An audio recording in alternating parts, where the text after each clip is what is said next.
Alhaja Sherifat Akintoye says, to my precious and deeply loved daughter, who has brought 40 years of joy into my life, you are the answered prayer I have carried in my heart for years.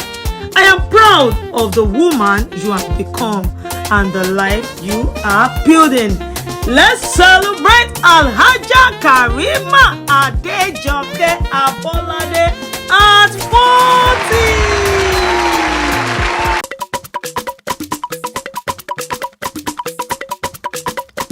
Alhaja Karima pógójì ọdún lórí òkè èpè aláwùyá rọ̀bì àṣẹ ológo. Adéjọkè tí ń ṣọjọ́bí lónìí ni mo ń ké sí o. Aya Alhaji Abdulgafar Babatunde Abolade máa dá gọ̀jọ̀gọ̀jọ̀ ọdún rẹ̀ lóde o. Màmá kí màmá dá gọ̀jọ̀gọ̀jọ̀. Màmá Iman máa dá gọ̀jọ̀gọ̀jọ̀ ọdún rẹ̀ lóde. Màmá Alhamin ò ní fàìsàn ló gba inshallah o. Màmá Naim orí ojú rẹ̀ ò ní rí bí lágbára dání wáyé. Wọ́n ò dáṣẹ́ ara mi jẹ́ o. Wúrà rẹ̀ ọlọ́kan tó wà ẹ́ wá sáyé. Màmá rẹ̀ abiyamọ tí ràgà bọmọ. Aládùúrà rẹ̀ òun ló pè mí sórí aago. Ó ní òní ní ṣọjọ́ bí ọmọ mi o. Alhaja Sherifat Akintoye olórí ní ṣọjọ́ bí ọmọ mi ẹ dákun ẹ wá bá mi kí.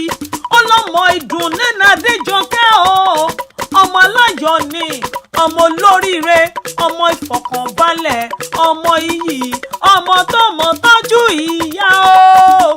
Ọmọ rere bí iyán, ó ní wá bóun kí ọ lọ sílé bàbá tó bí ọlọ́mọ. Ìlà Ọ̀ràngún ló pẹ̀lẹ́ o. Alhaja Karima máa gbóhùn ẹnu mi. Ìlà Ọ̀ràngún ọmọ ògbóyè o. Ọ̀ràngún ní ọmọ ògbóyè kọ́lá o. Ìlàládé wá ẹ̀yìn okòwò rádé rí. Ìlú ẹrú kò gbọ́dọ̀ wọbẹ̀. Ìwọ̀fà ò gbọ́dọ̀ sùn. Àjòjì tó bá sùn lówùúrọ̀ bálẹ́bálẹ́ o. Ajagungbadé lóhùn ó gbóhùn ẹ̀rọ mẹ́ta nílé bàbá tó bí ọlọ́mọ. Ìwọ lọmọ ewúrẹ́ Ọ̀ràngún tí ń jẹ lẹ́sẹ̀ gbàgede. Àgùntàn Ọ̀ràngún tí ń jẹ lẹ́sẹ̀ yàrá o. Àkùkọ gàgàrà ti di kíkọ nílà lọ́jọ́ sí. Tí bá ń pé tẹ̀wé ni mo yan ẹ̀kọ́. Ìhòdòdò ni mo yan àkàrà. Ìlà lẹ fẹ́ kìlẹ̀ o mẹ́mu. Ọ̀ràngún lẹ fẹ́ kìlẹ̀ o mògùrọ̀. Ibi apẹ̀rin sí là ń pè lógun pẹ̀rin. Ibi apàgbò sí là ń pè lókè Èjìgbò. Ibi apẹlẹ́dẹ̀ sí là ń pè lókè Ẹdẹ. Ibi atètètèdó sí ni wọ́n ń pè ní Tẹ̀dó. Ilé bàbá tó bí ọlọ́mọ. Alhaja Karima ó ṣọdún òní náà. Ogójì ọdún ló ṣe. Ó ṣe mí sí láṣẹ àdáni wáyé.